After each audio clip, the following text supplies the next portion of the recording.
Good afternoon, everybody. My name is Donna Fiesel, and I'm your host of Donna's Edge on IEC Radio. We're your source for news and entertainment. You may also find us on television, channel 182, on Charter Communications, Abundance Television, which is found on Roku, Apple TV, and Amazon Fire, and we are syndicated there. And also the podcast coming up on November 1, but you see the website right there. So go ahead and look it up, and you'll see some very fast. I've already written a few articles. And so I didn't know I was a writer. I still don't think I am. But anyway, it's a lot of fun just to put some things together.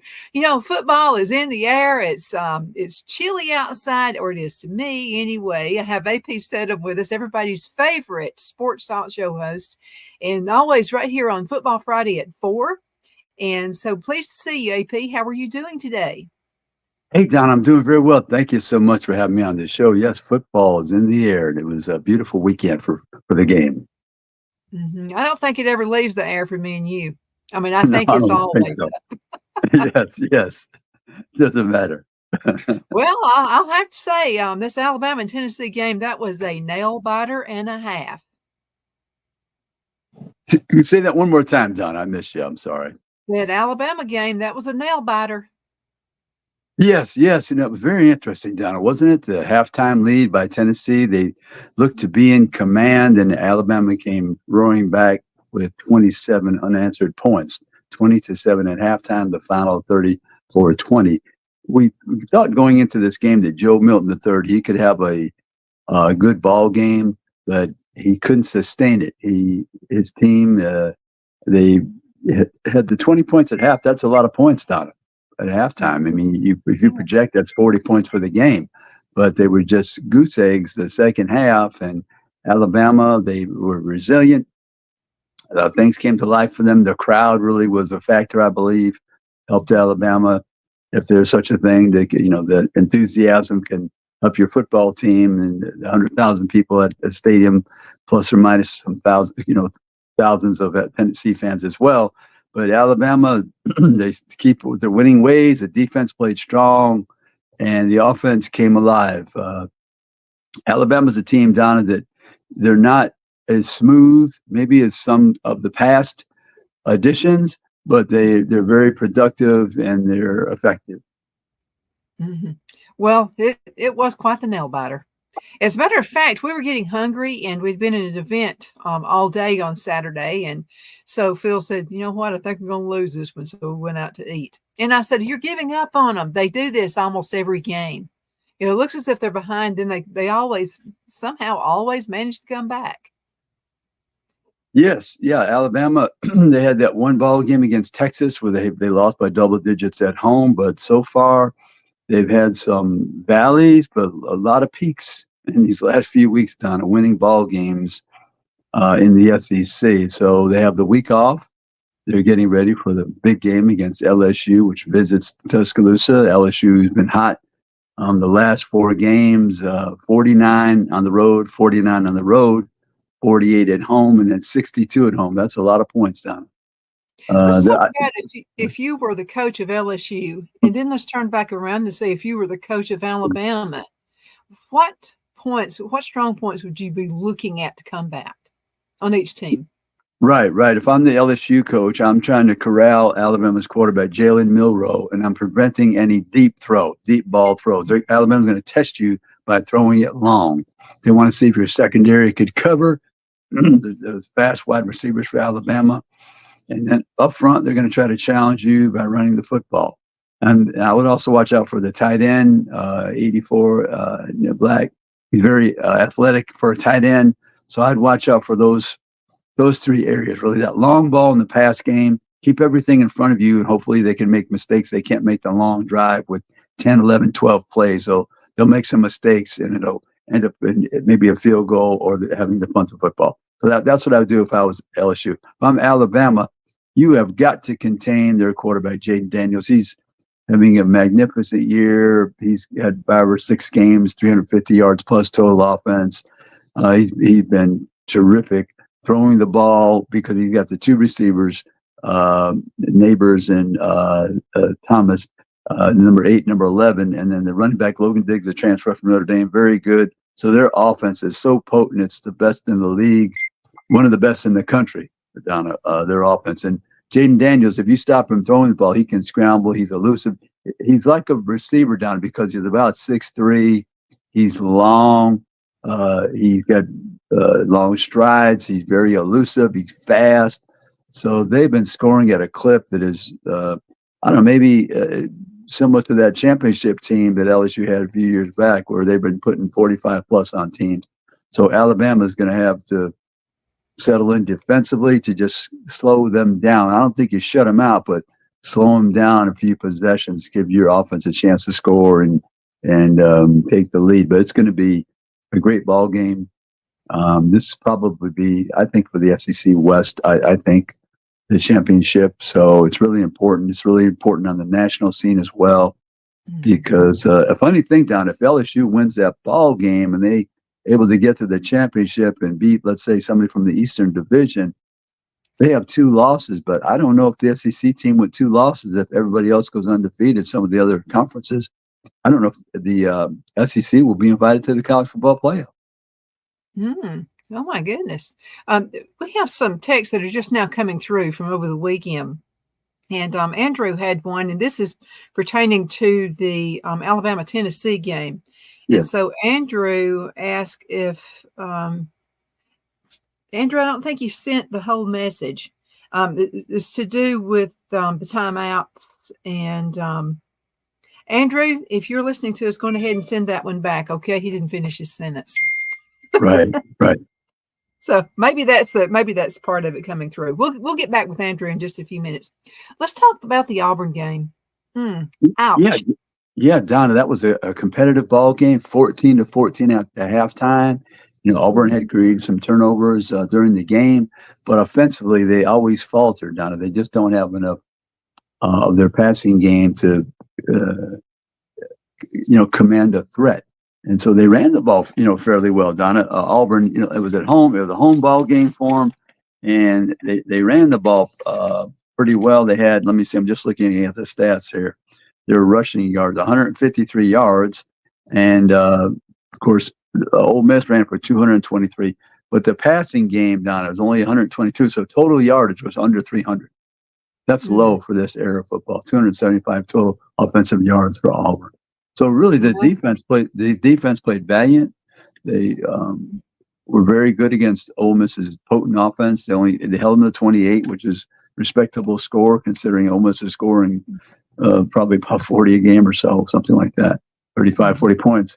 But they just couldn't generate enough offense. So, but this is really a problem with their personnel, Donna. They're going to have to get better players. I mean, Hugh Freeze knows that. The Auburn folks, they understand. They're just trying to get through this year, putting in their system and see if they can eke out some games, scratch out some wins. But they couldn't do it on Saturday night in the close ball game, 28-21. They lost to Ole Miss. What do you think they need to focus more on? Recruiting better coaches or recruiting better players, or a little bit of both? Yeah, better players, Don. They need some more skilled players on the perimeter because they can't get open on their own. They don't have enough athletic ability and speed. So that's an issue. And then they have to get better at the quarterback position. They have to get better quarterback play to win in this league. It's just no question. That's one of the things that has to be addressed.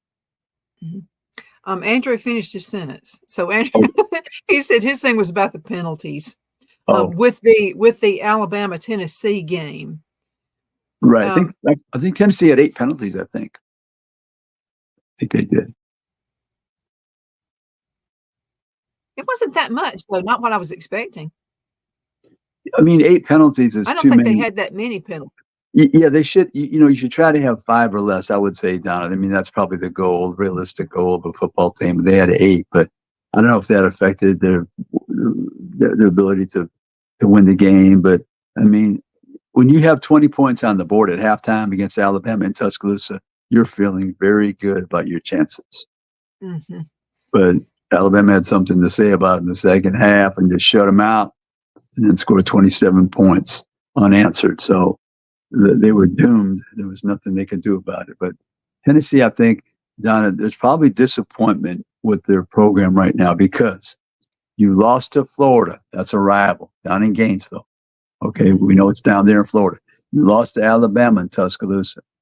In November, you're going to be hosting Georgia. Now, if you lose to all three of those rivals in 1 year, 0 for 3, that's actually a step back. That's actually a step back in the program, which I don't think anybody forecast. Now, they may not projected Tennessee to win 10 games, but I don't think they believe that they would lose all 3 rival games. So this could be a step back for Tennessee if they lose to Georgia. And plus, they have to play Kentucky as well. How would you rank them along with Auburn? Because Auburn's not doing so hot right now either. Yeah, someone else who's not doing so hot. Yeah, I would say that a team like Arkansas has to be totally disappointed. They lost the other day to Mississippi State 7-3. They scored 3 points at home, lost that game. So I think that's 6 in a row they've lost. So they're very disappointed. But it's all been some of them have been tight games. And Don, if you can't win a tight game, there's a trend, right? You're losing the games by a touchdown, field goal, or 7 points or less. So that means that possibly your execution and coaching or both is not good at crucial times. I mean, those games are all winnable, right? You're competitive. You're right within distance of coming up with a victory, but you fall short.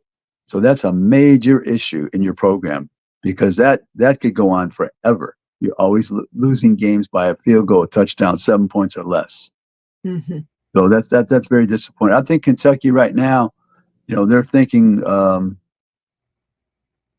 we thought we might have a better season too. So Kentucky has to play Tennessee. That's always a big ball game, border states and everything. So Kentucky and Tennessee, they play this week in Lexington. And those are 2 teams that they're not really happy. Kentucky lost that game to Georgia. That had 51 points scored on them. And then also they lost at Lexington, a home game to Missouri. Missouri put 38 on them. So those last 2 games have not been good for Kentucky. So they're another team that's not satisfied. Yeah. And early part of the year, I kind of predicted good things to happen to Tennessee, and Kentucky. And I don't know. Yeah, I think so too. They lost the momentum or something. Yeah, I think so too. And then, of course, Texas A&M is not happy with their season as well. You're paying so much for the.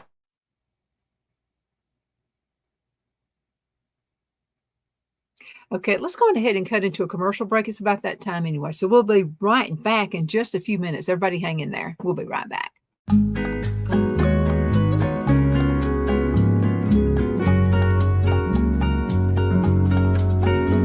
At Lamone's Mexican Restaurant, located in Henniger, Alabama, and voted Best Mexican Restaurant of the Cobb County, Alabama 2020, we're here to serve you with authentic Mexican cuisine. Order easily online by going to lamonsmex.com or call 256-657-3999 to place your order. We're open Sunday through Thursday, 11 a.m. to 9 p.m. and Friday and Saturday, 11 a.m. to 10 p.m. Whether you're celebrating a cozy date night for 2 or a celebration for a crowd, at Lamone's you'll love our atmosphere and friendly servers. Thank you for dining with Lamone's Mexican Restaurant.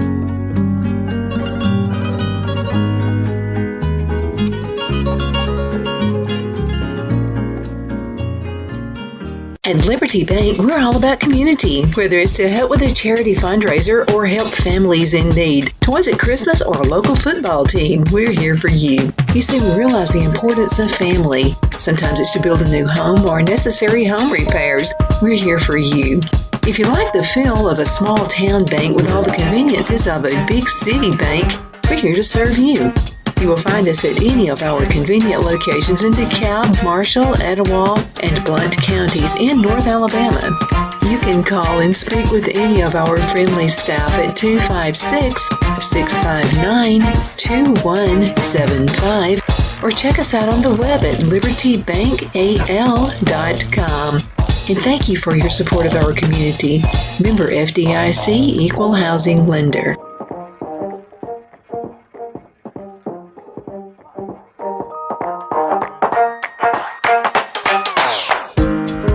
My Towels solved the problem that we've all had with towels. You go into the stores and they feel lotiony and soft, but then you get them home and they wind dry you. That's why I made my towels. They actually work, they're soft, and they absorb. And now I'm excited to announce 2 brand new lines of my towels. What makes them the best towels ever is they're now made with 100% long staple Shapir cotton. This is a combed ring spun cotton that makes my towels even softer and more absorbent than ever.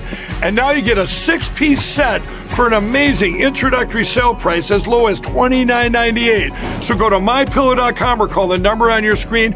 Use your promo code to get my towels for only $29.98. Or you can get my designer premium line for just $20 more. Either way, you save 50% now on all my towels. They actually work. What a concept. This offer won't last long, so please order now. mypillow.com. Jeff McCurdy of the McCurdy Law Firm has been a public service of this area for over 10 years. McCurdy, a member of the Henniger City Council, serves as prosecutor for the town of Sylvania and was named public defender for the city of Rainsville. The McCurdy Law Firm is located at 17326 Alabama Highway 75 in Henniger to better represent his Jackson and DeKalb County clients. If you need to be represented by a true public servant with proven success, call Jeff at 256-996-8701 or send a private email to mccurdylawfirm@gmail.com. No representation is made that the legal services performed is greater than the legal services performed by other lawyers.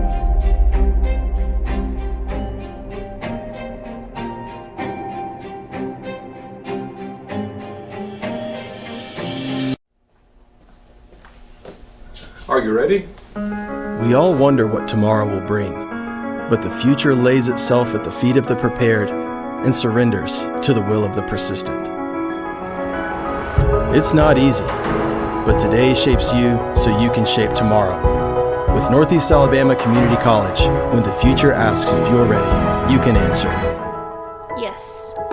Begin your future at Northeast Alabama Community College. Okay, we're back. My name is Donna, and I am your host of Donna's Age on IC Radio, your source for news and entertainment. You can also find us on television, channel 182 on Charter Communications and Abundance Television, found on Roku, Apple TV, and Amazon Fire. Don't forget the upcoming podcast. We'll be making our debut on November 1st. We're really excited about that as well. I have AP Steadham with me right now, everybody's favorite sports talk show host, and AP and Kelly as we see it with AP and Kelly. So what's going on with the show? What happened last week? Yeah, Donna, last week we spoke about the Ole Miss versus Auburn game. We had Jared Redding on the show from 247 Sports. And so that was a lot of fun to speak with him. Of course, Ole Miss, they're in a good position with just the one loss, and then they ended up beating Auburn. And this week we're going to be discussing one of the games, Florida and Georgia and Jacksonville. That's a big rivalry game. They play that in Jacksonville, Florida. I'll be there covering that game. So we're going to have somebody on the show probably discuss that thing, besides all the other games as well. So yeah, looking forward to AP and Kelly as we see it every Friday, Football Friday on IC Radio right here at 4 p.m. Central Time. Absolutely. You got a lot of folks who like this show that you're doing. So keep up the great work. You and Kelly are doing a great job. Let's talk a little bit about Tennessee. I mean, not Tennessee, Georgia. Yeah, Georgia. And y'all quit sending so many texts about Georgia. Okay. Georgia had the week off. They're coming off the victory in Nashville over Vanderbilt, but they're all fired up to face their rival, the Florida Gators in Jacksonville. Carson Beck, quarterback's been playing very well throughout the season. He's the starter. First time as a starter the entire season. But Brock Bowers, their great tight end, is out right now with the high ankle sprain. We don't know when he's going to come back, but they have plenty of talent. But Florida is an interesting team because Graham Mertz, their quarterback, he had a hot game. The last time they played, it was against South Carolina. They put 41 up. They put 41 up against South Carolina in Columbia, South Carolina. So I'm interested to see if that quarterback continues his hot streak against this tough Georgia defense. But it's a rival game.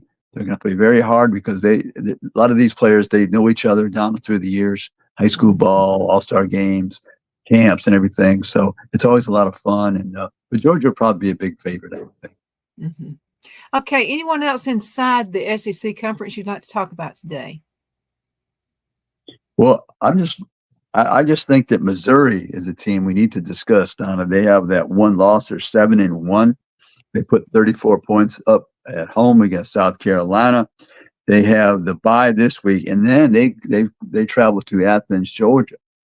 Now, Georgia be coming off that Florida game, probably pretty high. If they win, they'll be very high. If they lose, they'll be down. But Missouri's a team that has enough offense to beat Georgia. I'm not sure if the defense is good enough, but Missouri, that's a great start for them at 7-1, and they have three games right here: Georgia, Tennessee, and Florida, all in a row. Georgia's on the road, Tennessee at home, Florida at home, and then they end up with Arkansas, who's struggling. So I'm thinking, minimum 8 wins this season before the bowl game. Could be a 9-win season with the bowl game. Could be a couple more.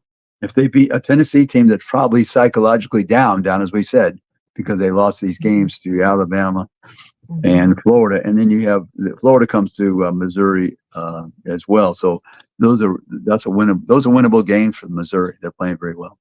Mm-hmm. So you think, everybody wants to take down the big guys, which is Georgia. So do you think Missouri could be the one that could do it? They could, Donna. They have plenty of offense. It's just a question of they have enough defense to stop Georgia. But they do have a good quarterback, receivers, running back. They score a lot of points. Their coach Eli Drinkwitz has a good offensive mind.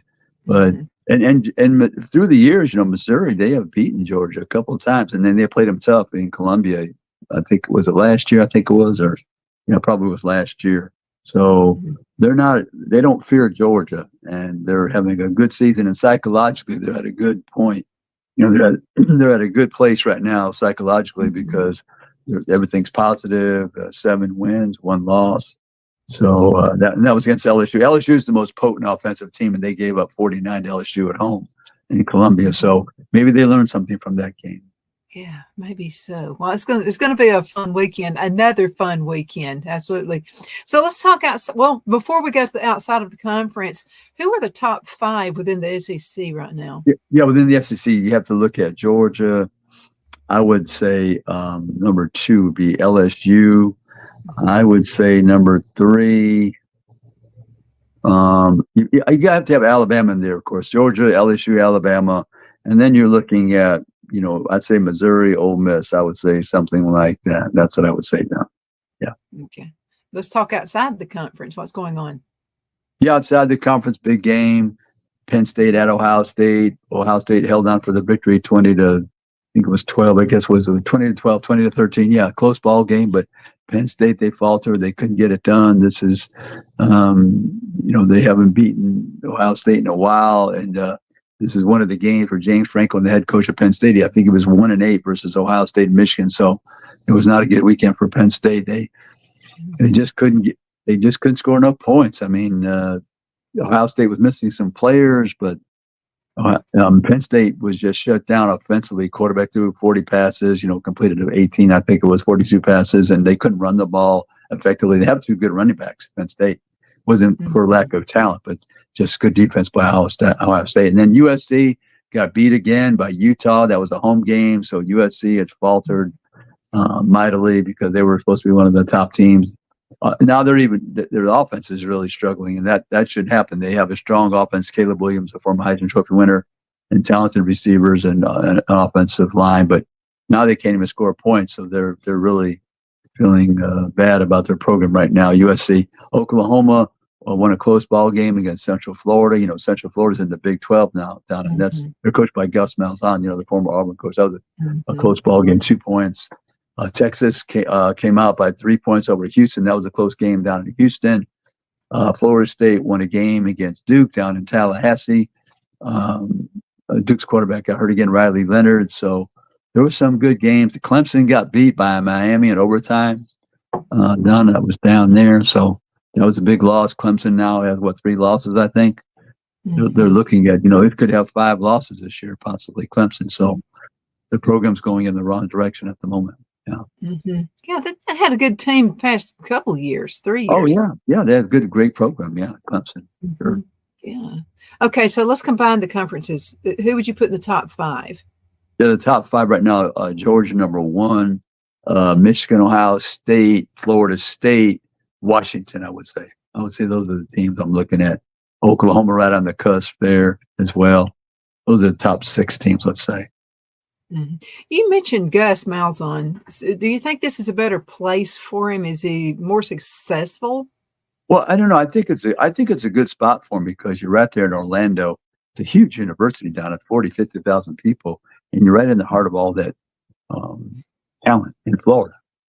And so you have an attractive place for them to compete, and you're now in the Big 12.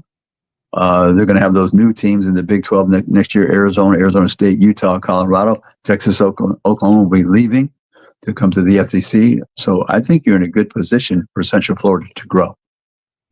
Less than 2 minutes. Who's your coach of the week? Coach of the week. I would say there's a couple coaches you have to tip your hat to. Nick Saban had that comeback against Tennessee when you're down 20-7. I would say Ryan Day, Ohio State. He beat Penn State when Penn State was a hot team.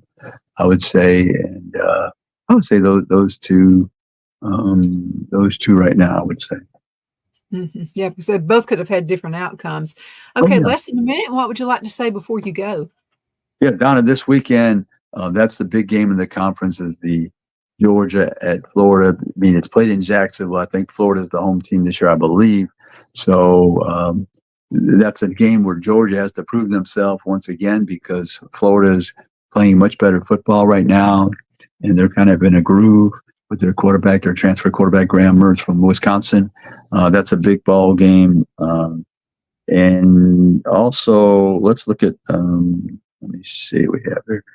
I think that's the best game of the week, but because those are the two teams that everybody's going to have their eye in that game. The other games down at, Tennessee that, they have off, and LSU has off getting ready for Alabama. Tennessee and Kentucky game. That would be a big game. Tennessee and Kentucky, the border states, both teams trying to regroup. Yeah, Tennessee and Kentucky. That's the other game to watch. Yes. That's going to bring a lot more enthusiasm, I think, into that game because they both, like you said, have to regroup. AP, thank you so much for being on the show today. It's always great to see you. Hey, thank you, Donna. My pleasure. Absolutely. And thank you so much for watching Donna's Edge on IC Radio, your source for news and entertainment. You can also find us on television, channel 182 on Charter Communications and Abundant Television, found on Roku, Apple TV, and Amazon Fire. And don't forget the podcast coming up on November 1. Thank you again so much for watching. Thank you, AP. Have a great one. Thank you now. The only place I buy my beef is Lone Tree Ranch in Collinsville, Alabama. Their cattle is born and raised on their ranch, grass and grain fed, and you can feel confident when you serve your family and friends because their beef is all natural and no antibiotics or hormones are added. You can buy whole beef or perhaps go in with family or friends and buy half. Their customer service is number one as they take care of the delivery to their local processor and can deliver to your home for a small added fee. They also offer herd replacement heifers. I always call Lone Tree Ranch in Collinsville, Alabama for my beef specialty recipes and cookouts, and you can too. Food shortages are increasing, so buy local by calling 256-523-6462. That's 256-523-6462.